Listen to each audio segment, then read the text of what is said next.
Hindi tayo marunong mag-share. Kasi sarili lang natin iniisip natin. Part of Christianity is giving.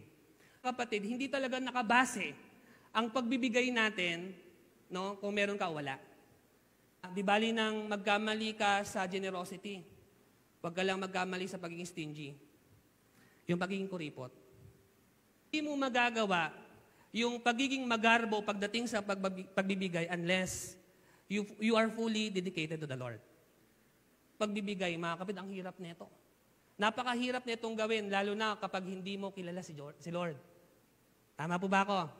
But that's why, yung pagiging generous ng Lord, gusto ng Lord, iparanas mo rin sa iba. Talagang minamahal mo si Lord, you definitely do these things, no? Lalo kang magbibigay. Hindi lang talaga sa panahon na meron ka, even to the worst, na dumarating ka sa punto na walang-wala ka na, pero dahil alam mo si Lord ang magsusupply sa'yo, magbibigay ka pa din. Si Lord talaga hindi nagkulang. Sa kabila ng ating mga kakapusan, sa kabila ng ating mga kakulangan, pero si Lord, yung grasya, sapat pa din. Pagdating sa pagtitiwala sa Lord, gagamitin mo to. Wag to.